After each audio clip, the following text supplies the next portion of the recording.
ஓ அப்படியே கொஞ்ச நேரம் அந்நிய பாஷையில ஜீவ தண்ணீர் நமக்குள்ளாய் பாய்ந்து வரும்படிக்காய் ஓ தாகம் உள்ளவன் மேல் தண்ணீரை ஊற்றுவேன் என்று சொன்னாரே.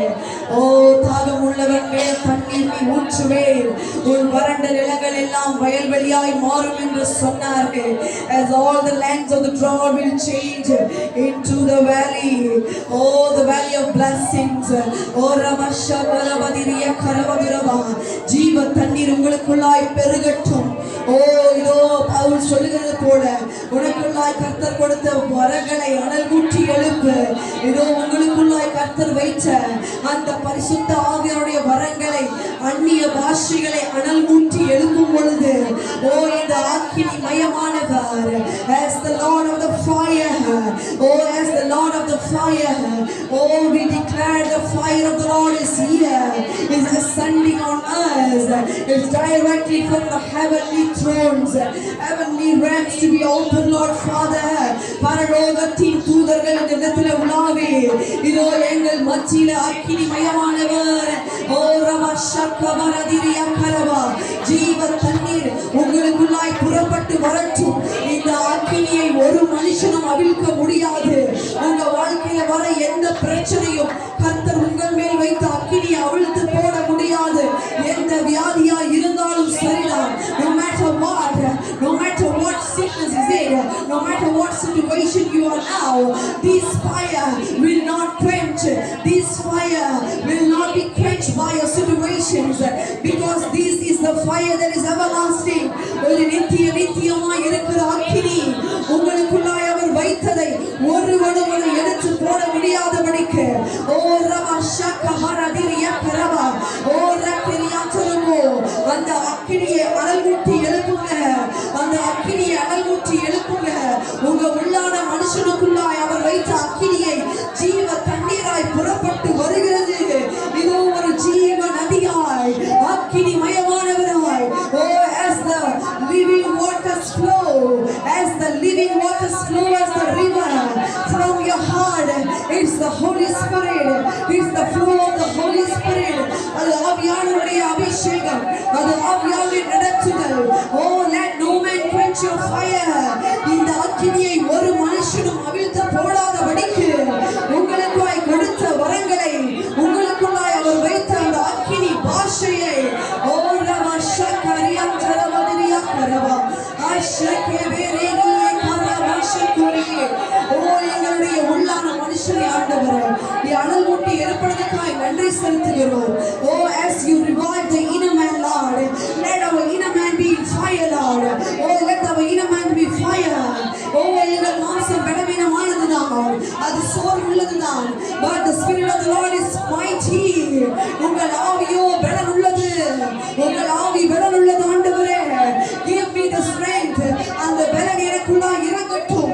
இப்பொழுதே என் சரீரத்தில் இருக்கிற வலிகள் ஆண்டவரே, என் சரீரத்தில் வந்த வேதனைகள் ஆண்டவரே, all the sicknesses, the weakness in my body, in my heart, அது எல்லாம் உங்க அக்கினியால் சுட்டரிக்கப்படுவதாக.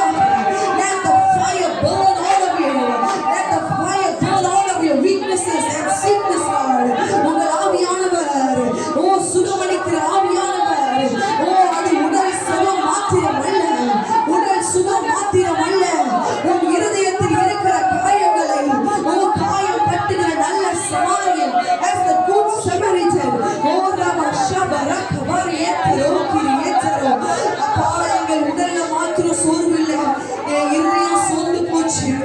ஓ என் உடல்ல மாத்திரம் வியாதி இல்லை, என் இருதயத்திலேயே ஆண்டவரே ஒரு புதிய பலன் வேண்டும், ஒரு உன்னத பலன் எனக்கு வேண்டும்.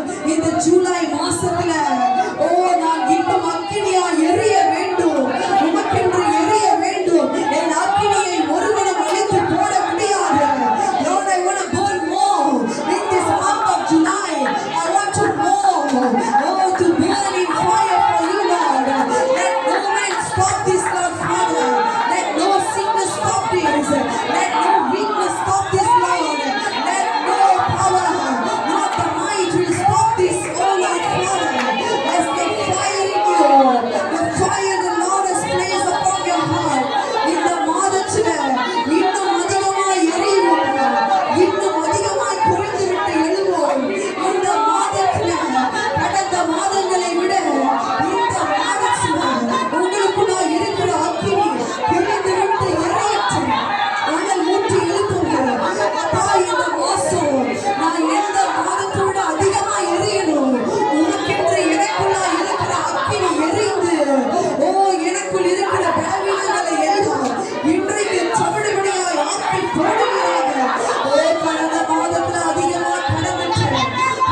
இருக்கிறது. ஆனால் அந்த ரணவைச்சியர் அபிஷேக தைலத்தை கொண்டு இப்பொழுது அந்த ரணமாய் போடும் இருதயத்தை அவருடைய ரத்தத்தினால் அந்த அபிஷேக தைலத்தினால் உன் இருதயத்தில் இருக்கிற காயங்களை கட்டுகிறாரே. வெளி சரீரத்தில் மாத்திரம் அல்ல, எனக்கு சோர்வாண்டவர் என் இருதயம் இந்த 6 மாதத்துல சோர்வடைந்து போயிருச்சுன்னு சொல்றாமா. கர்த்தர் சொல்லுகிறார், இல்ல நீ ஓடுகிற தூரம் வெகு தூரம். எலியா நீ இப்ப சோர்ந்து போனாய், எப்படி நீ இனி ஓடுவாய்? நீ காலாட்களோடு சோர்ந்து போனாய், குதிரைகளோடு எப்படி ஓட போகிறாய்? இனி வருகிற 6 மாதம் இன்னும் உன் பயணம் வெகு தூரம் அல்லவா? As the Lord appeared to Elijah and said, your journey is long ahead. Elijah, rise up. Your journey is still long. இன்னும் வெகு தூர பயணம் இருக்கிறது அல்லவா? உன் ஓட்டம் இன்னும் இருக்கிறது. இந்த 6வது மாதத்தில் அது முடிந்து போகல. இனிதான் ஒரு புதிய ஓட்டம் ஆரம்பமாகிறது, ஒரு புதிய துவக்கம். ஆண்டவரே, யாருக்கெல்லாம் பேசுகிறார், மரித்து போனவைகளை உயிரடைய செய்கிறார். என் வாழ்க்கையில் இதெல்லாம் மரித்து போயிருக்கு நினைச்ச உனக்கு ஜீவ தண்ணீர் உன் மேல பாய்ந்து என் இருதயத்துக்குள்ளாய் பாய்ந்து எல்லாவற்றையும் உயிர்ப்பிக்கிறார். Everything to be resurrected, Lord. Resurrected, coming to life, Lord Father. All our organs to be resurrected, all our body, the inner part, the man to be resurrected, our soul, spirit and body to be resurrected again unto your power, Lord, unto your fire. உங்க அக்கினியில மீண்டும் உயிரடைய செய்வீராக. உயிரடைய செய்கப்பா, உயிரடைய செய்க ஆண்டவரே. காயம் கட்டுகிறவர். The Lord who healed the broken-hearted, the Lord who healed the wounded, He sees your wounded heart. உன் காயப்பட்ட இருதயத்தை பார்த்து அவர் சொல்லி காட்டுகிறார், இதோ என் காயங்களை பார், உனக்கென்று நான் சிலுவையிலே பட்ட காயங்களை பாருங்களே. இதோ அந்த சிலுவையிலிருந்து சிலுவையின் காட்சியை காட்டி சொல்லுகிறார், உன் இருதயத்தின் காயங்களை நான் கண்டு என்னுடைய காயங்களை காட்ட வந்திருக்கிறேன். இதோ பார், உனக்காக நான் பட்ட காயங்கள், all the wounds that He has bear upon us. நமக்கென்று அவர் சுமந்த காயங்கள், நமக்கென்று அடிக்கப்பட்டாரே. அந்த ஆட்டுக்குட்டியானவர் சிலுவையின் அந்த தியானத்தை காட்டுகிறார். காயப்பட்ட இருதயத்தை பார்த்து சொல்லுகிறார், உனக்கென்று சிலுவையிலே நானும் காயப்பட்டேன். உன் இருதயத்துக்காக என் இருதயத்தையும் குத்தினார்களே. உன் இருதயத்தை ஆற்ற என் இருதயத்துக்குள்ளாகவும் காயங்கள் வந்தது மகனே, மகளே. அப்பா, இந்த வாரம் முழுவதும் யாரெல்லாம் ஆண்டவர்கள் வேதனையில், துயரத்தில், துக்கத்தில் இருந்தார்களோ, தனிமையாய் விடப்பட்டு விட்டேன் என்ற ஒரு எண்ணத்தில் ஆண்டவர் கர்த்தர் சொல்லுகிறார், நீ தனிமையானவன் அல்ல. You are not alone. You are not orphan. I am your father and mother. You are not alone. I am with you as I am with Moses. As the Lord says to Joshua, I am with you. உன்னோடு தான் இருக்கிறேன். எங்க தனிமையின் நேரத்தில் ஆண்டவரே எங்களோடு பேசின தெய்வம் அப்பா இன்றும் பேசிக்கொண்டுதான் இருக்கிறார். அவர் ஜீவனுள்ள தெய்வம், அவர் ஜீவனுள்ள தெய்வம். அவர் ஜீவனுள்ள தெய்வம். இந்த உலகத்தில் வந்த எல்லாரும் மரித்து போனார்கள், ஆனால் ஒரே ஒருத்தர் மாத்திரம் மரித்து 3ஆம் நாள் உயிரோடு எழுந்தாரே. உயிர் தெழுந்த தெய்வம் உடைய நாமம் உடையவர், உயிர் தெழுகிற வல்லமை. The power of the resurrection, the power of the resurrection, that is in our Lord Jesus.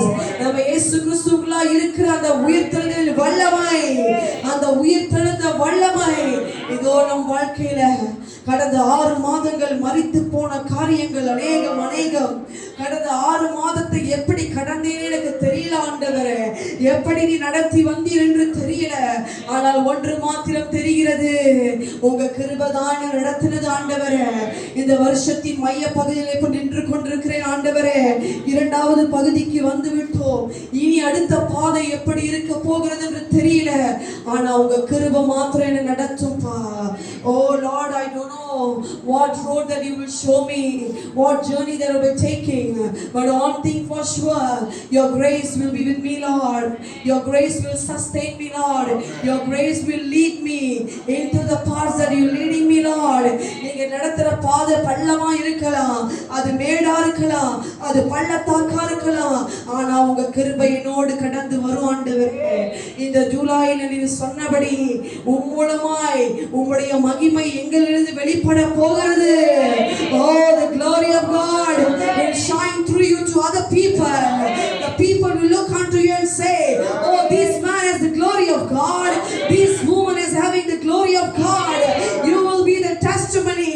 Oh, நீங்கள் ஜனங்களுக்கு சாட்சியாவீர்கள்.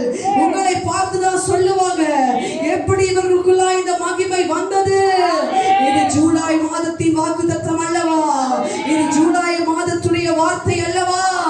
அந்த மகிமை இன்றிலிருந்தே ஆரம்பிக்கிறது ஆண்டவரே. இன்றிலிருந்தே அது ஆரம்பிக்கிறதுக்காய் நன்றி செலுத்துகிறோம் அப்பா. தொடர்ந்து எங்களோடு பேசும் நன்றி அப்பா. ஆராதனை இயேசுவின் நாமத்தில் ஜெபிக்கிறோம் நல்ல பிதாவே, ஆமென். அமர்ந்து கொள்ளுங்கள்.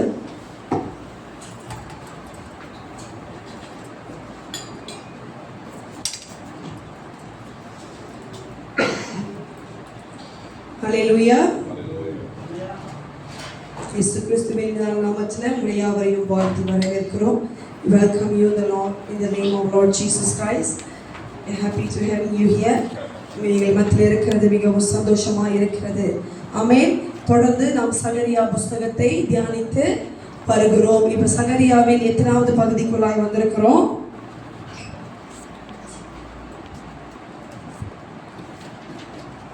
We are meditating on book of Zechariah as like a Bible study. ஒரு ஸ்டடி போல நம்ம அதை தொடர்ந்து படித்து கொண்டு வருகிறோம். கடந்த வாரத்தில் நான் உங்களோடு, கடந்த வாரம் அல்ல, அந்த 2 வாரங்களுக்கு முன்பதாக உங்களோடு நான் பேசினது என்ன தலைப்பில் பேசுகிறேன்? சகரியாவின் 6வது பார்ட் 6 நான் உங்களோட பேசினேன். இன்றைக்கு book of Zechariah part 7. Okay, கடந்த பகுதியில் நம்ம என்னத்தை பார்த்தோம்?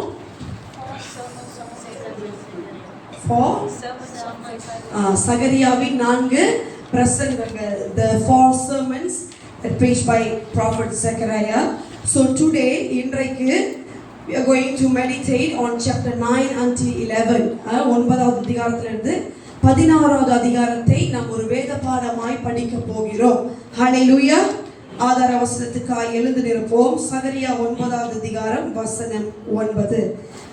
Key verse for today, Zechariah chapter 9 verse 9. சீயோன் குமாரத்தியே மிகவும் களிகூரு, எருசலேம் குமாரத்தியே கெம்பீரி. இதோ உன் ராஜா உன்னிடத்தில் வருகிறார்.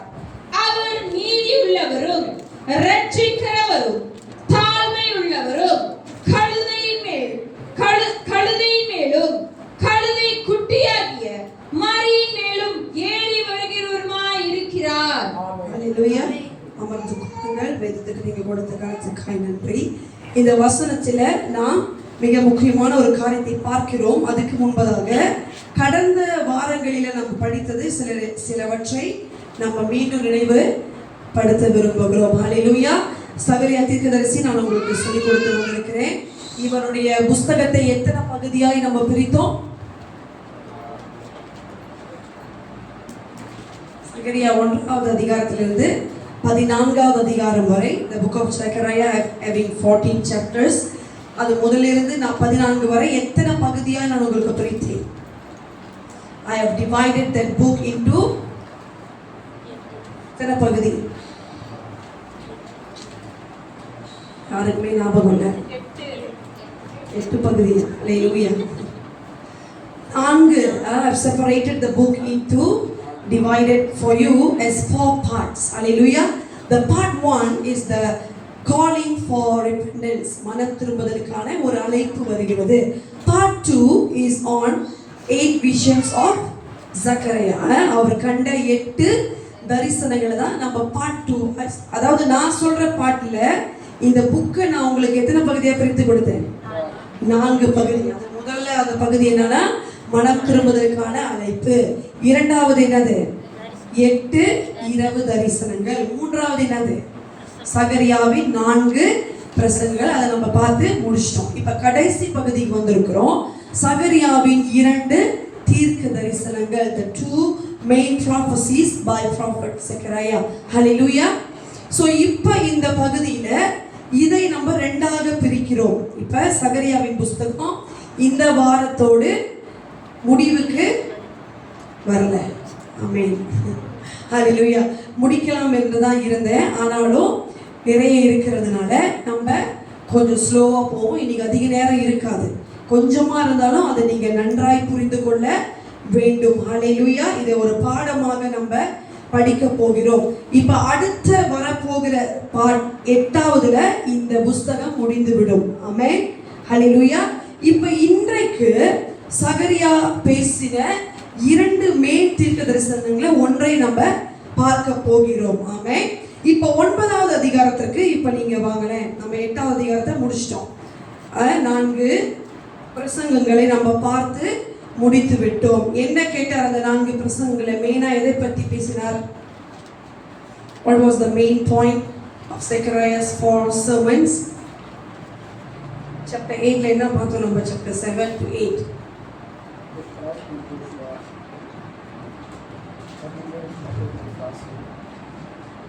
போன வாட்டி உள்ள சர்வீஸ் செவ்வாய்க்கிழமை நடந்துச்சு. அந்த செவ்வாய்க்கிழமை சர்வீஸ்ல உங்களுக்கு நான் பார்ட் 6வது சொல்லி கொடுத்தேன். பார்ட் 6வது சொல்லி கொடுத்தேன். அதாவது அவருடைய 4 பிரசங்கங்கள். ஒரு கேள்வி வரும், அந்த கேள்விக்கு 4 ரெஸ்பான்சஸ் இருக்கும். அந்த கேள்வி என்ன கேள்வி?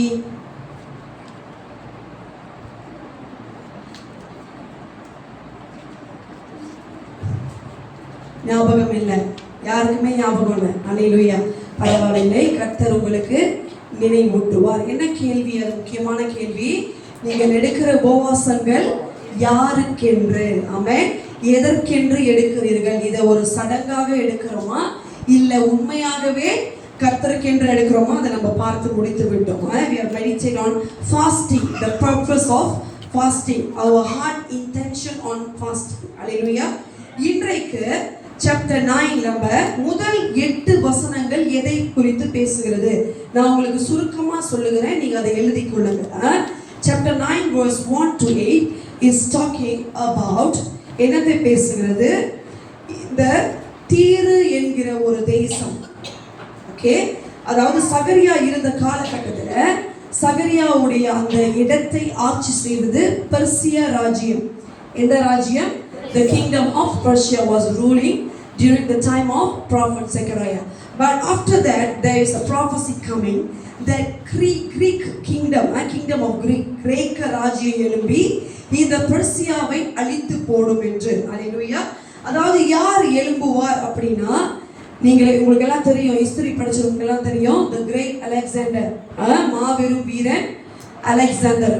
உங்களுக்கு எல்லாம் தெரியும், நீங்க சஜாரால படிச்சிருப்பீங்க. படிக்கல, இப்போ உள்ள சஜாரால இல்லை, இந்தி உள்ளவங்களுக்கு கேட்டால் தெரியும். அல்லேலூயா. இப்போ இந்த மாவீரன் இந்த அலெக்சாண்டரை குறித்து வேதம் முன்பதாகவே தீர்க்க தரிசனம் சொல்லி விட்டது. அதே போலவே இந்த வீரன் எழும்பி வந்து எந்த நாட்டிற்கு மன்னனாய் வருகிறான் என்றால் கிரேக்க தேசத்திற்கு, கிரேக்க ராஜ்யத்துக்கு. இப்போ இந்த கிரேக்க ராஜ்யம் எழும்பி பெர்சியாவை அழித்து போடுகிறது. இதுதான் அந்த 1லிருந்து 8வது வசனத்துடைய தீர்க்க தரிசனம். அல்லேலூயா. பிற்காலத்தில் நீங்க பாத்தீங்கன்னா இது எல்லாம் நிறைவேறி முடிந்தது. இந்த ராஜாவை பற்றி 3 தீர்க்கதரிசிகள் வேதத்துல பேசுகிறாங்க. The 3 prophets have prophesied the coming of Alexander the Great. யார் அந்த தீர்க்கதரிசிகள்? தானியேல், எசேக்கியேல், அப்புறம் ஜோஷுவா. அல்லேலூயா. ஜோஷுவா இப்பதான் எனக்கு தெரிஞ்ச தீர்க்கதரிசியாக இருக்கிறார். அல்லேலூயா. தானியேல், எசேக்கியேல், சொல்லுங்க மாமா. Hallelujah. தானியேல், எசேக்கியேல், 3 தீர்க்கதரிசிகள் சொன்னல. தானியேல், எசேக்கியேல், சொல்லுமா, நீ சொல்ல வர வரமாட்டேன்.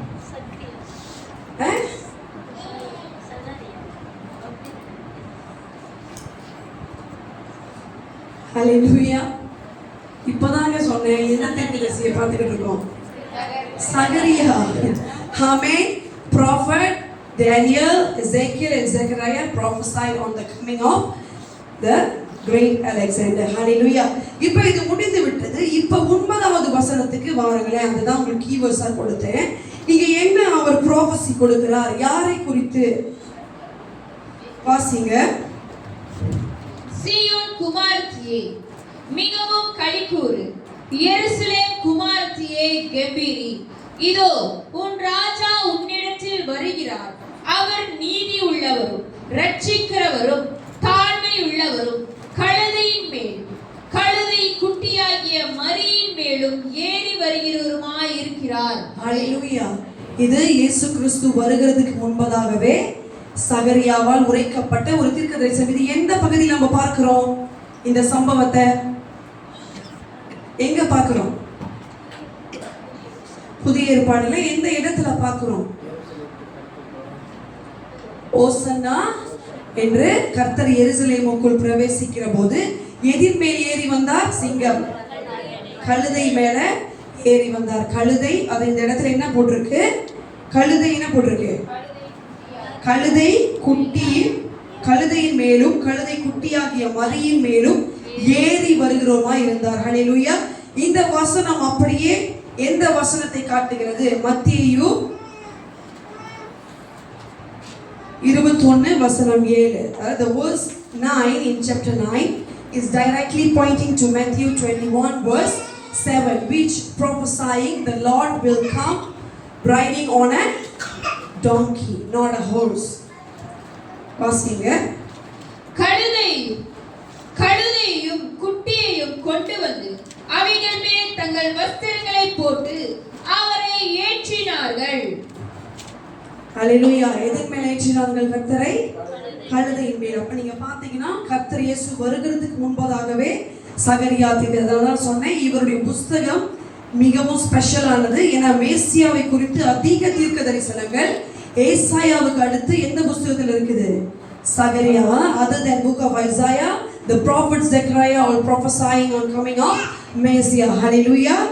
இப்ப இந்த 9வது அதிகாரத்தை தொடர்ந்து நீங்க பார்த்துக்கிட்டே வந்தீங்கன்னா கர்த்தர் என்ன சொல்லுவார்னா, இந்த தேசம், அதாவது பெர்சிய தேசம் ரொம்ப கொடிய தேசமா எழும்பிருச்சு. யாருக்கு எதிராக எழும்பினார்கள்? இஸ்ரவேலருக்கு எதிராக. நம்மளுக்கு சுருக்கமா சொல்றேன். அப்ப கர்த்தர் எந்த தேசத்தை எழுப்புறாரு? தீரு தேசத்தை அழிப்பதற்கு எந்த தேசத்தை எழுப்புறாரு? கிரேக்க தேசம். அந்த கிரேக்க தேசத்துடைய மன்னன் பேர் என்னது?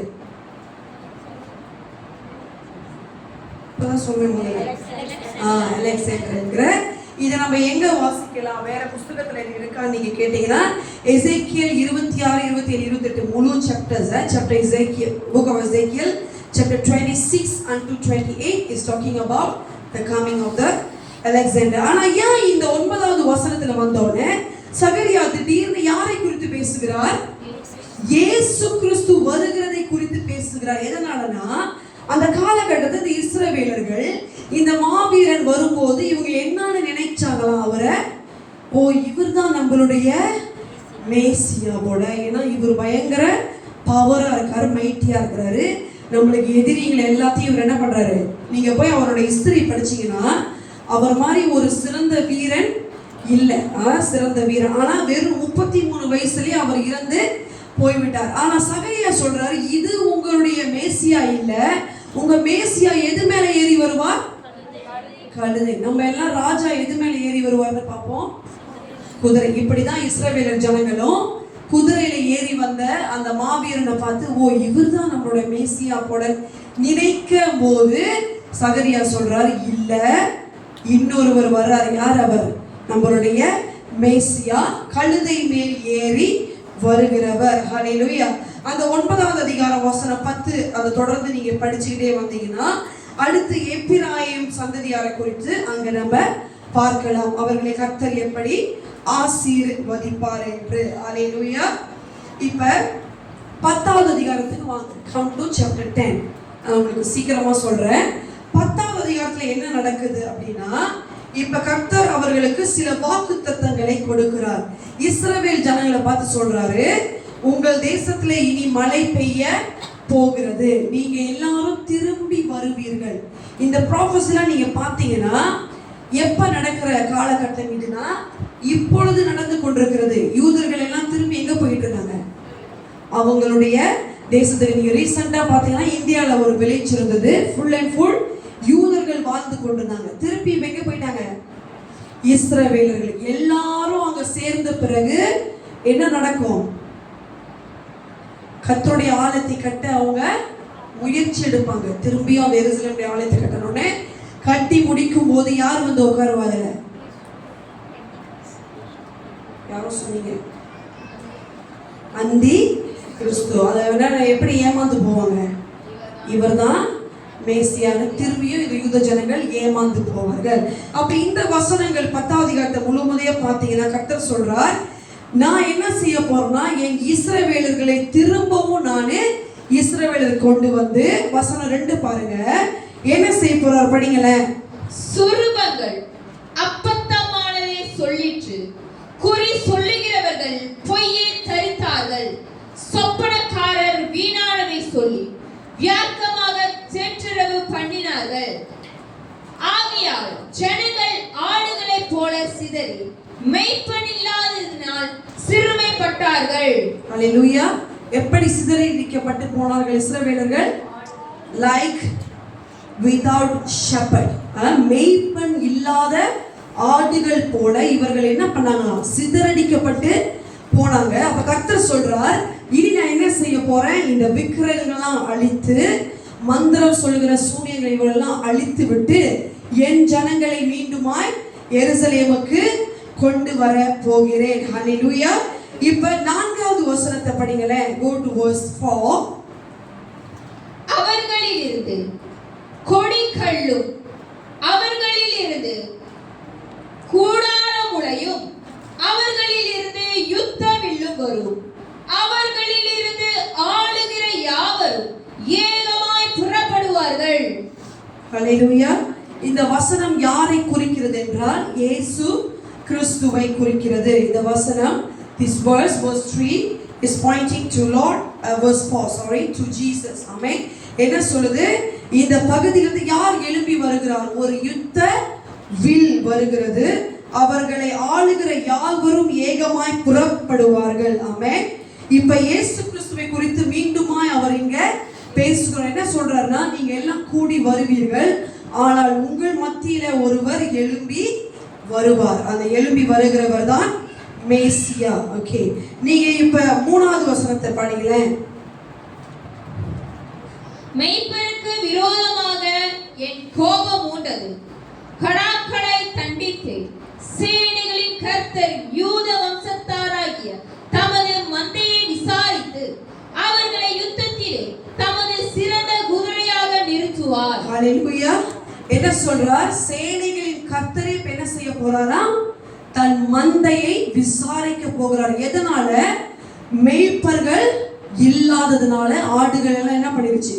சிதறடிக்கப்பட்டு இவர்கள் பல நாடுகளுக்கு அகதிகளாய் போனார்கள். நம்மளுக்கு எல்லாம் தெரிந்ததுதான். இதை நீங்க ஹிஸ்டரியில படிக்கலாம். என்ன நடந்தது? யார் இவர்களை நாடு கடத்தினது? எந்த ராஜா? எந்த சர்வாதிகாரி? யூதர்களை அப்படியே குவியல் குவியலாக கொலை செய்தாங்க.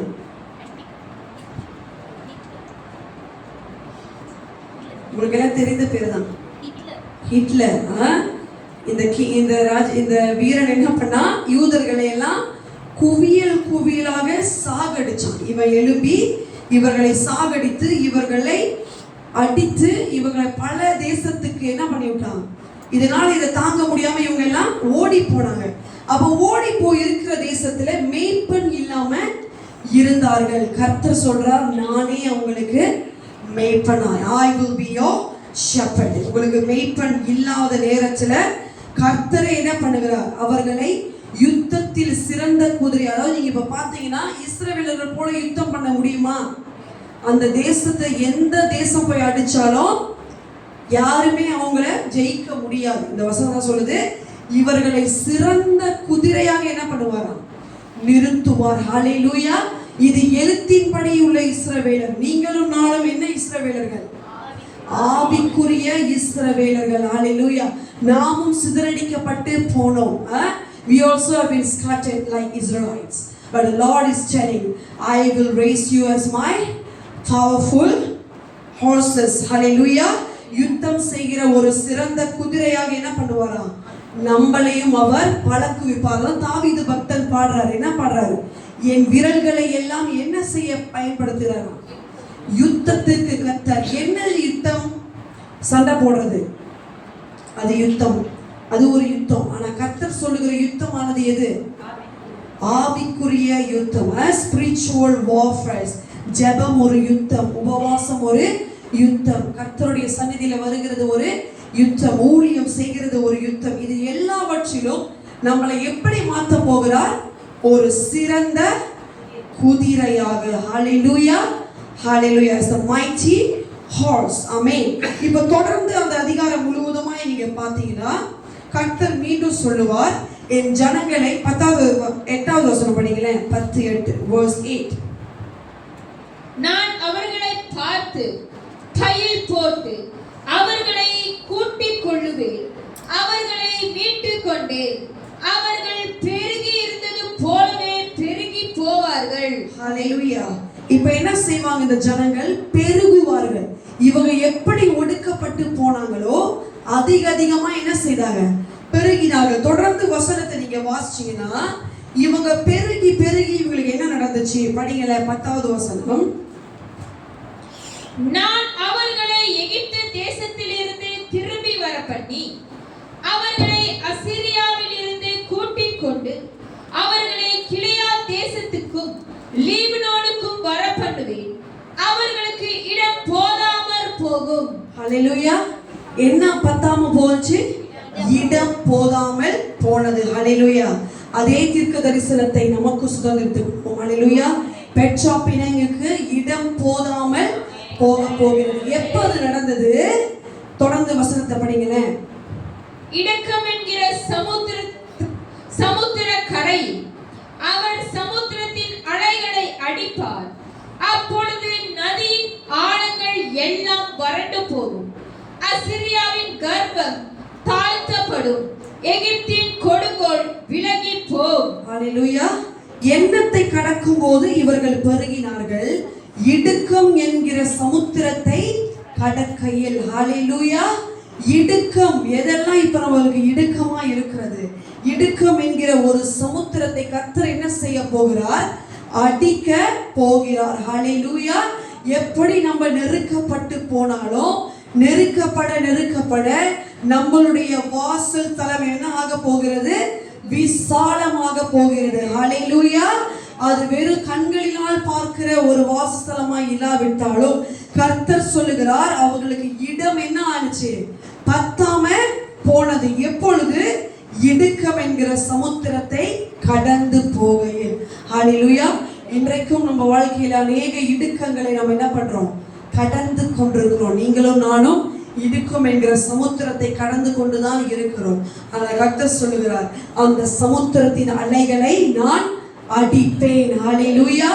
எதெல்லாம் நமக்கு இடுக்கமாய் வருகிறதோ அந்த நதியின் ஆழங்கள் எல்லாம் வறண்டு போய் கர்த்தர் சொல்றார், நம்மளுக்கு எதிராய் வந்த எல்லா கர்வங்களையும் அவர் தாழ்த்தி போக பண்ணுவார். ஆமென்.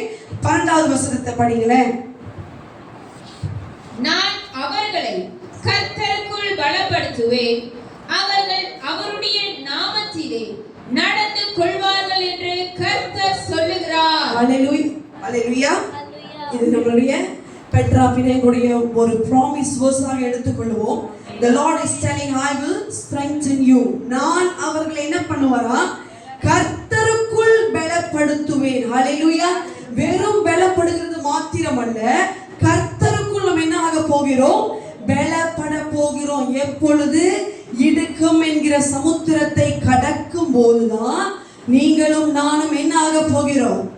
பலப்பட போகிறோம். ஹல்லேலூயா. கர்த்தருக்குள் பலப்பட போகிறோம். அவர்கள் அவருடைய நாமத்திலே என்ன செய்வாங்களாம்? நடந்து கொள்வார்கள் என்று கர்த்தர் சொல்லுகிறார். ஹல்லேலூயா. ஆமென். இந்த 6 மாதங்கள் இடுக்கத்தை நம்ம கடந்திருக்கலாம். இனியும் கடக்க போற பாதை நம்மளுக்கு தெரியாது. ஆனால் கர்த்தர் என்ன செய்வாரா? அதை சமுத்திர கடலை அடித்து உங்களுக்கும் எனக்கும் பலனை தருவார். ஹல்லேலூயா. அந்த பலன் உன்னதத்திலிருந்து கடந்து வரும். சாதாரண ஒரு சரீர பலன் அல்ல. எதற்குள்ளாய் பலப்படுவீர்கள்? கர்த்தருக்குள்ளாய். அப்படின்னா என்ன வித்தியாசம்? சாதாரண பலத்துக்கும் கர்த்தருக்குள் பலப்படுறதுனா என்ன வித்தியாசம்? ஏன் இப்ப அங்க நான் உன்னை பலப்படுத்துவேன்னு சொல்லாம கர்த்தருக்குள் பலப்படுத்துவேன்னு சொல்றாரு? எதனால?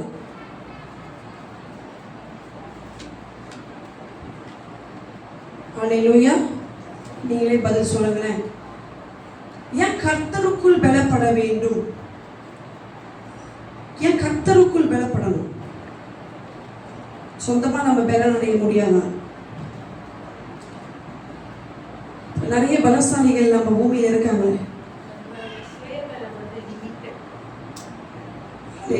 சுயபலன் ஒரு அளவுதான். ஆமென். சுயபலன் கர்த்தர் நம்ம கொடுத்த பலன், அதாவது நம்ம சரீரத்தில் இருக்கிற பலனே ஒரு அளவுதான், அது போக முடியும். ஆனா நம்ம கடக்க முடியாத இந்த சமுத்திரத்தை கடக்கிறதுக்கு நம்மளுக்கு என்ன பலன் தேவை? கர்த்தருக்குள் இருக்கிற ஒரு பலன் தேவை. ஹல்லேலூயா. அதுதான் என்ன பலன்? உன்னத பலன். அது எங்க இருந்து வருது? கர்த்தர்ன்றது மாத்திரம் தான் வருகிறது. இன்னைக்கு நீங்க பாத்தீங்கன்னா மனுஷர்கள் எல்லாம் நான் பலசாலியா இருக்கணும்னு என்ன செய்றாங்க? ஹல்லேலூயா. ஜிம்முக்கு போய் என்ன பண்றாங்க? எத்தனை packs? 6 packs, 4 packs, 8 packs muscles build பண்றாங்க. அது நல்லது, அது சரீரத்துக்குரிய பலன். ஆனா அந்த பலனால ஆவிக்குரிய காரியங்களை என்ன பண்ண முடியாது? ஜெயிக்க முடியாது. அதான் சொல்றார், நீ கர்த்தருக்குள் உன் ஆவி எப்படி இருக்கணும்? பலனாக இருக்க வேண்டும். சரீர பலனையும் கர்த்தர் கொடுப்பார் நமக்கு, ஆவிக்குரிய பலனையும் கொடுப்பார். ஹல்லேலூயா. இப்ப 10வது அதிகாரத்தை நான் உங்களுக்கு சுருக்கமாய் சொல்லி கொடுத்துட்டேன். 11வது அதிகாரத்தை பார்த்து நம்ம முடிக்கலாம். ஓகே, 11வது அதிகாரத்துக்கு இப்ப திருப்புங்களேன். இந்த அதிகாரம் ரொம்ப முக்கியமான ஒரு அதிகாரம். Chapter 11 in the book of Zechariah. This chapter 11 is directly pointing to book of Revelation, which talking about the time of tribulation. Hallelujah. உபத்திரவ காலத்தை குறித்து இந்த அதிகாரம் என்ன பண்ணுது? பேசுகிறது. எப்போ உபத்திரவ காலம் வரும்? கிறிஸ்துவின் ரகசிய வருகை முடிந்தோட என்ன காலம் ஆரம்பிக்கும்? உபத்திரவ காலம். இப்ப நம்ம எந்த காலத்துல இருக்கிறோம்? கிருபையின் காலத்துல இருக்கோம். Now we are living in the dispensation of grace, and after the rapture the dispensation of tribulation will start. உபத்திரவத்தின் காலம்னு ஒன்னு என்ன பண்ண போகுது? ஆரம்பிக்க போகிறது. இத பழைய ஏற்பாட்டிலே இந்த தீர்க்கதரிசி என்ன பண்றாரு? தீர்க்க தரிசனமாய் சொல்றாரு. இன்னும் அது நடக்கல. ஆமாதானே? இன்னும் உபத்திரவ காலம் வரல. இல்ல வந்துருச்சா? இப்ப இருக்கிற கஷ்டத்தை பார்த்தா நம்ம உபத்திரவ காலத்துல தான் இருக்கோம்னு சந்தேகமா இருக்கு. இன்னும் வரல. ஏன்னா அது நம்மளால தாங்கவே முடியாது. இந்த உலகத்துடைய பாடவே நம்மளால என்ன பண்ண முடியல?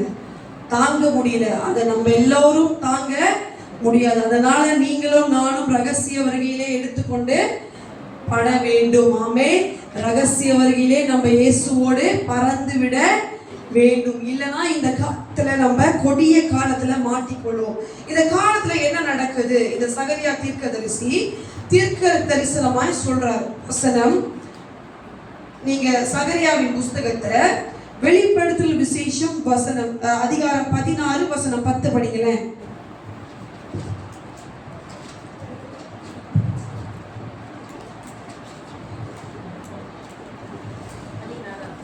Chapter 11 is directly pointing to Revelation chapter 16 verse 10.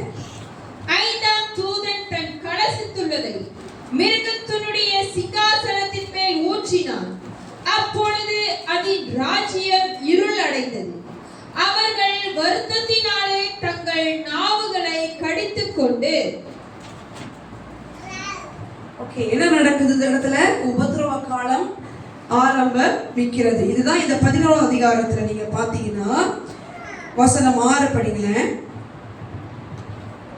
நான் இனி தேசத்து குடிகளின் மேல் இரக்கம் வையாமல் மனுஷரில் யாவரையும் அவனவனுடைய அயலான் கையிலும் அவனவனுடைய ராஜாவின் கையிலும் அகப்பட பண்ணுவேன்.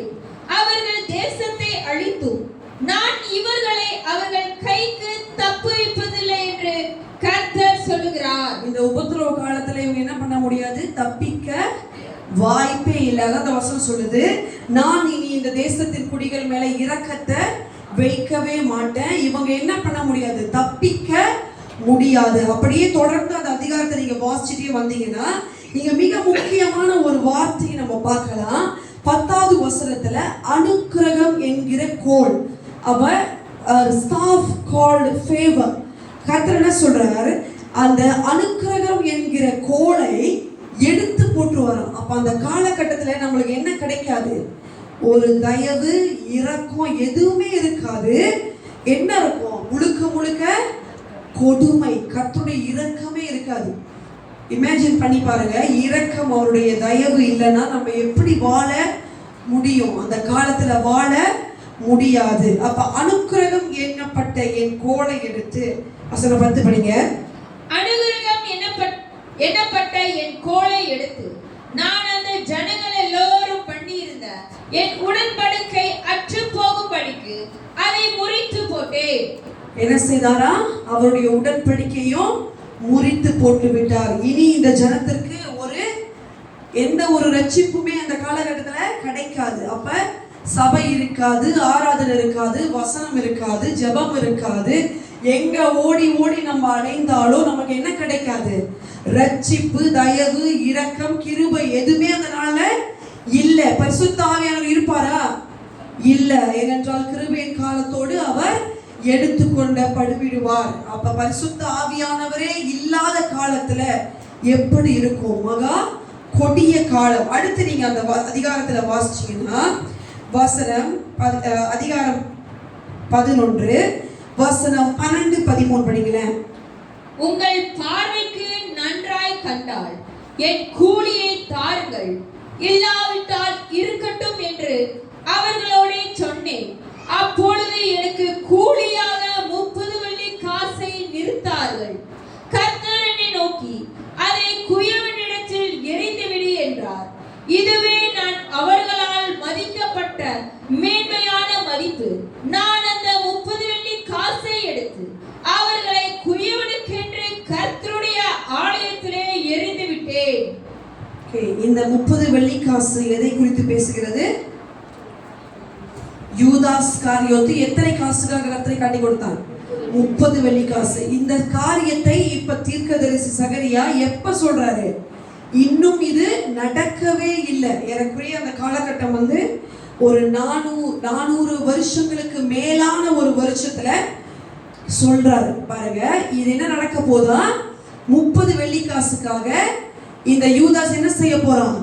கர்த்தரை காட்டி கொடுக்க போகிறான். இது எங்க போட்டிருக்கு? புதிய ஏற்பாடுல மத்தேயு 26 அதிகாரம் வசனம் 15.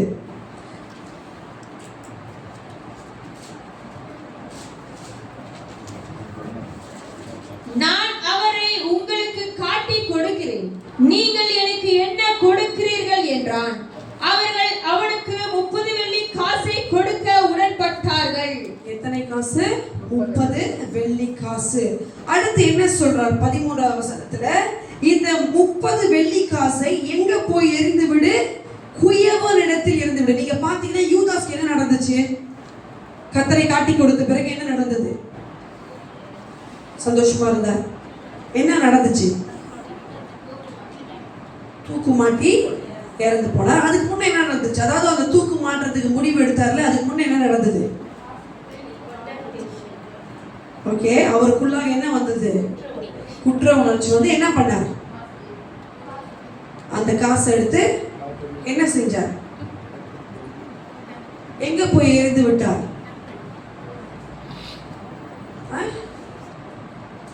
தேவாலயத்துல போயிட்டு திருப்பி இந்த காசை என்ன பண்றாரு? தூக்கி போட்டுட்டு என்ன பண்ணாரு? போய் நாண்டு கொண்டு செத்து போயிட்டாரு. இப்ப இந்த காசை எடுத்து என்ன செஞ்சாங்க? புதிய ஏற்பாடு நீங்க மத்தியில படிக்கலாம். இந்த காசு எடுத்து என்ன செஞ்சாங்க? காணிக்கையா எடுத்துட்டாங்க. இல்ல, என்ன செஞ்சாங்க? கிரேவியார்ட் கலரை வாங்கினாங்களா?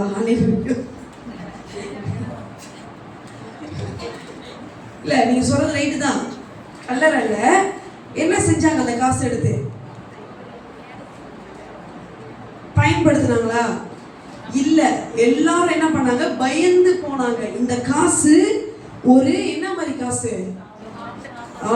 இது ஒரு என்னது, ரத்தம் பழி நிறைந்த ஒரு காசு. நீங்க மத்தேயு 27 அதிகாரம் வசனம் 4 இருந்து 7 படிங்களேன்.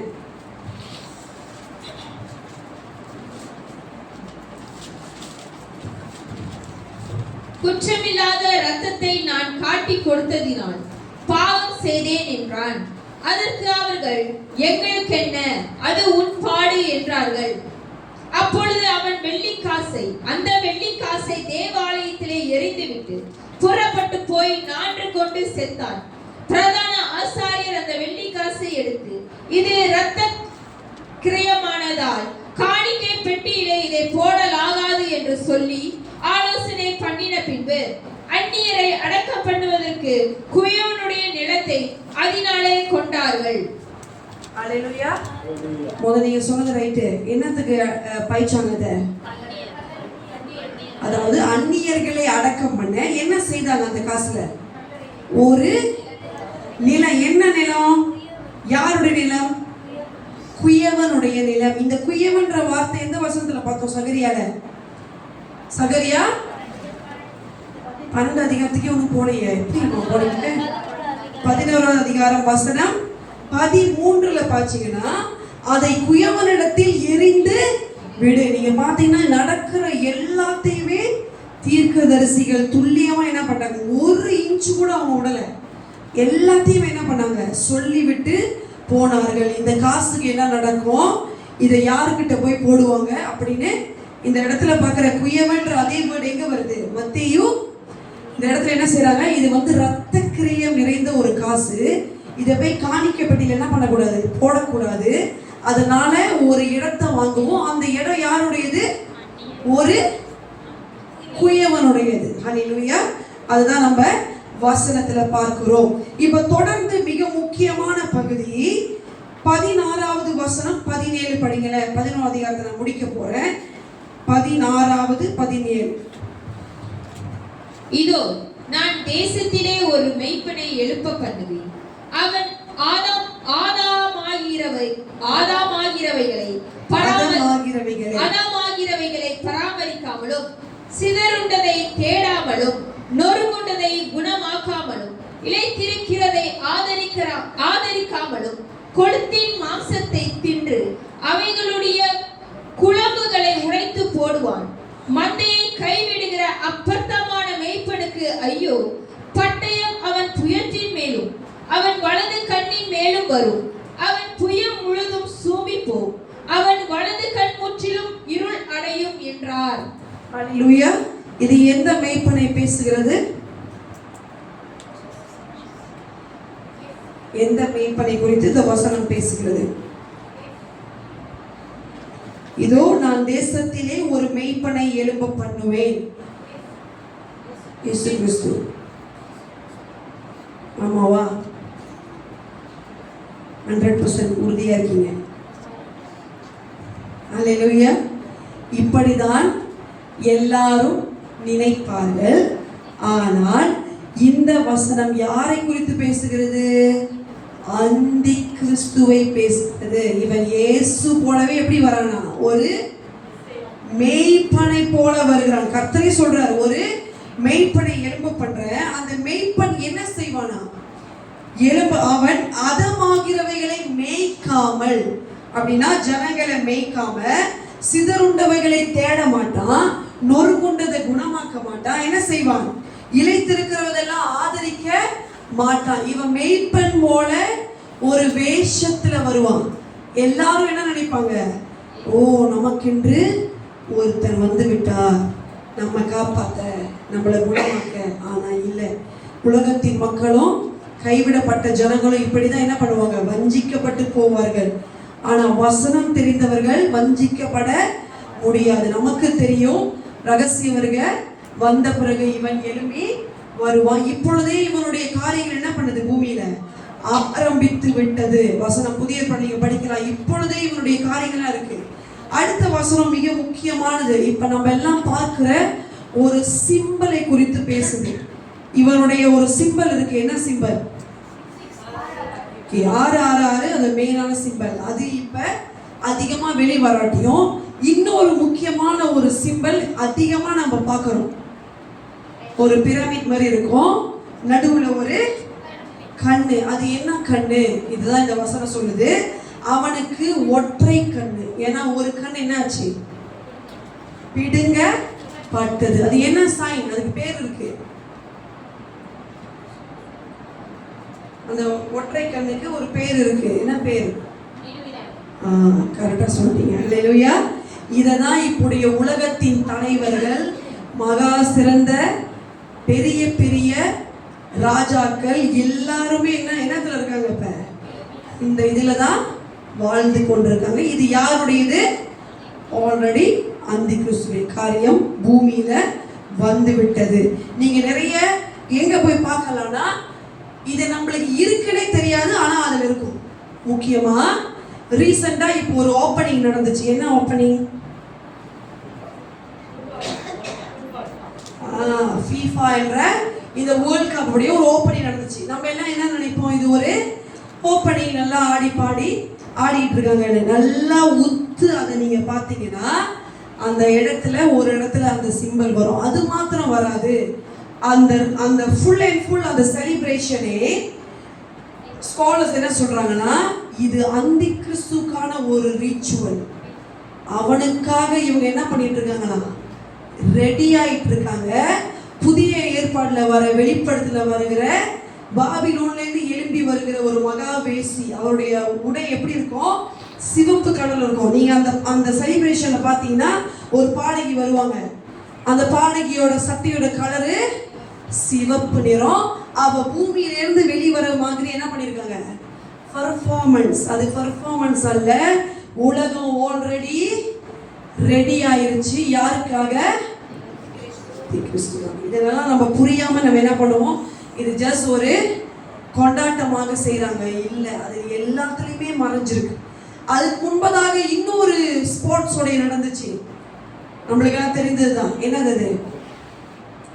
போன வருஷம் நினைக்கிறேன் மிக ஃபேமஸான ஒரு ஸ்போர்ட்ஸ். என்னது அது? உலகத்துல நடக்குமே, ஒலிம்பிக். இதுல என்ன நடந்துச்சு, என்ன செஞ்சாங்க, என்னத்தை கொண்டு வந்தாங்க? ஒரு மாடோட தலை. அது என்னத்தை காட்டுது? சும்மா அழகுக்கு மாடு வருதா? இல்ல, it's a golden resembling to பொன் கன்று குட்டிய காட்டுது. எல்லாமே இவங்க செய்யறது கிறிஸ்துவுக்கு விரோதமான காரியம் தான் இப்ப பூமியில நடந்து கொண்டிருக்கிறது. நம்ம எதுவுமே தெரியாம, வசனம் தெரியாம ஏமாந்து போக முடியாது. ஹல்லேலூயா.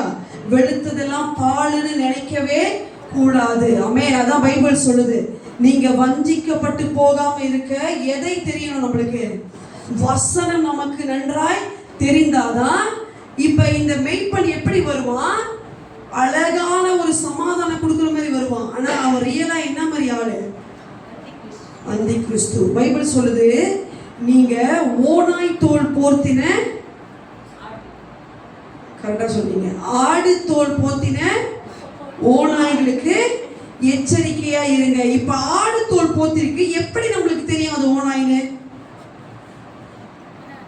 எப்படி தெரியும்? எதை மூலியமா நீங்க கண்டுபிடிக்க முடியும் இது ஒரு ஆடு இல்ல, இது ஆக்சுவலி ஒரு ஓநாய்னு? எப்படி கண்டுபிடிப்பீங்க? பைபிள் ஒன்று சொல்லி கொடுத்துருக்கு நம்மளுக்கு. How you identify the sheep, the wolf in the sheep clothing? எப்படி கண்டுபிடிக்க முடியும்?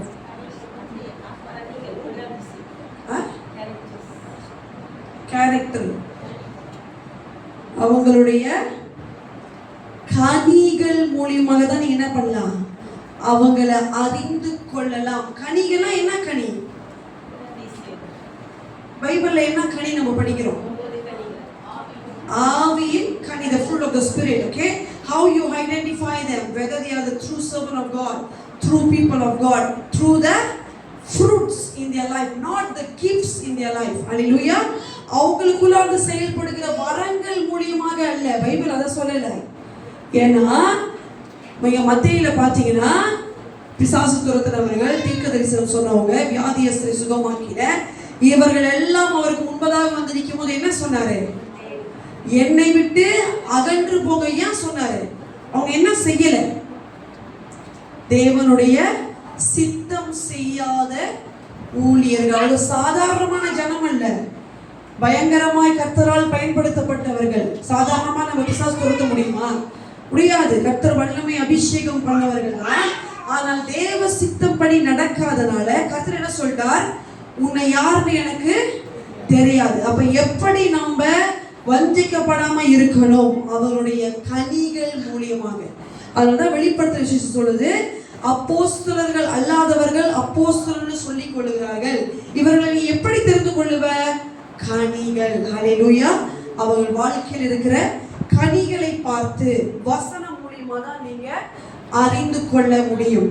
இப்ப பாருங்க, இந்த ஒரே வசனத்துல ஏமாந்தப்பட்டு போயிட்டீங்க எல்லாரும். இந்த மெய்ப்பன் யாருன்னு கேட்டப்ப என்ன சொன்னீங்க? இயேசு கிறிஸ்து. நம்மளுக்கு எல்லாம் தெரிந்த ஒரே மெய்ப்பன் அவர்தாங்க நம்ம நித்திய மெய்ப்பன். ஆனா இவன் எப்படி வரான்? அவரை மாதிரியே வந்து ஜனங்களை வஞ்சிக்கிறான். இந்த வஞ்சிக்கிற ஆவி இப்பொழுதே நமக்குள்ளாய் இருக்கிறது. ஜாகிரதையாய் நம்ம இருக்க வேண்டும். ஹல்லேலூயா. இந்த அதிகாரம் 11 நான் முடிக்கிறேன். அடுத்த பகுதி 12, 13, 14 அதிகாரத்தோட இந்த புஸ்தகம் முடிவடைய போகிறது. ஹல்லேலூயா. எத்தனை பேர் ரொம்ப ஆர்வமா இருக்கீங்க எப்பதான் இந்த புக்கு முடியும்னு? இல்லையா? எனக்கு இருக்கு. இத்தனை வார காலமா நானும் சகரி எப்படா அடுத்த தீர்க்கதரிசி போகணும், முடியவே இல்லை. ஏன்னா இது சிறிய தீர்க்கதரிசியா இருந்தாலும் ஒரு நீண்ட புஸ்தகம். 14 chapters. நம்ம டைம் எடுத்து கற்றுக்கொண்டிருக்கிறோம். ஹல்லேலூயா. எத்தனை பேர் பிரயோஜனமா இருக்குன்னு சொல்றீங்க? ஆமென். இதுக்கு முன்னே எனக்கு சகரியா புஸ்தகத்தை குறித்து ஒரு தெரியாம இருந்துச்சு. கர்த்தர் இப்போ நம்மளுக்கு ஒரு வாய்ப்பு. ஆனா இது மாத்திரமல்ல, இந்த புஸ்தகத்துடைய என்னது வெளிப்பாடு. இதுக்குள்ள இன்னும் ஆயிரம் வெளிப்பாடுகள் உண்டு. கர்த்தர் ஒவ்வொருவருக்கு எப்படி வெளிப்படுத்துகிறாரோ அதின்படியா எனக்கு வெளிப்படுத்துது, உங்களுக்கு கற்றுக் கொடுத்தேன். ஹல்லேலூயா. கண்களை மூடி ஜெபம் செய்வோம். அன்பின் பரலோக பிதாவே, அப்பா, இதோ இந்த சகரியா தீர்க்கதரிசியின் புஸ்தகத்தை ஆண்டவரே நாங்கள் இத்தனை வார காலமாய் தியானித்தோமே. ஒவ்வொரு பகுதியா எங்களுக்கு கற்றுக் கொடுத்தீர் அல்லவா? இந்த